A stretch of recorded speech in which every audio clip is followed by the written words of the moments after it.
মুসলমান হয়ে যদি যাব তাই তো আমার জানতে পারবে লোকে যে না আমি মুসলমান হয়ে গেছি। জামাত ইসলাম কি মুক্তিযুদ্ধের বিপক্ষের দল কোনো আছে? এরকম কোনো কথা আছে? যদি ক্ষমতায় আসে তখন দেখবেন জামাত ইসলাম কি করে। হ্যাঁ, ভোটের মাঠে হারাই দেওয়ার জন্য বলতেছে যে এরা জামাত ইসলাম কি মুক্তিযুদ্ধের বিপক্ষের দল কোনো আছে? এরকম কোনো কথা আছে? জামাত ইসলাম যদি ক্ষমতায় আসে তখন দেখবেন জামাত ইসলাম কি করে। মুক্তিযুদ্ধ দল কি কিসের দল আপনারা সবাই জানতে পারবেন ক্ষমতা গিয়ে। মগজদুলায় 5 আগস্টের পরে কারা কি করেছে মানুষের জানা আছে।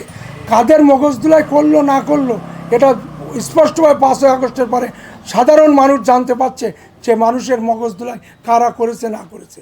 সব মানুষ ব্যালটের মাধ্যমে এটা প্রমাণ করাই দেবে মানুষদের। না, জামাত তো অবশ্যই তারা বলছে, প্রত্যেক মিডিয়া চ্যানেলে বলছে যে মুক্তিযুদ্ধের বিপক্ষে বা পক্ষে সারা তো প্রত্যেক কথা বলছে বলে আপনারা তো মিডিয়ায় জানতেই পাচ্ছেন জামাত ইসলাম কি।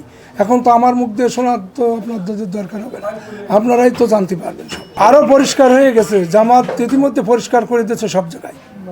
জয়ের ব্যাপারে আপনি কতখানি? জয়ের ব্যাপারে আমি আশাবাদী। এখানে আশাবাদী বলতে কতখানি আশাবাদী? আমি জয়ের ব্যাপারে শতভাগ আশাবাদী। এখান থেকে জনগণ আমাকে ভোট দিয়ে আগামী সংসদে নিয়ে যাবে। মুসলমান হয়ে যদি যাব তাই তো আমার জানতে পারবে লোকে যে না আমি মুসলমান হয়ে গেছি। এই সমস্ত কথা যদি ছড়ায়, প্রোপাগান্ডা ছড়া, এটা ঠিক হবে না। একজন প্রার্থী আরেকজন প্রার্থীর বদনাম করা এটা ঠিক হবে না। আমি তো কখনো মাঠে ময়দানে কাউকে বদনাম করি না, জামাতের এটা আদর্শও না। না না, আমি কোনো প্রতিবন্ধকতার মধ্যে পড়ি নাই।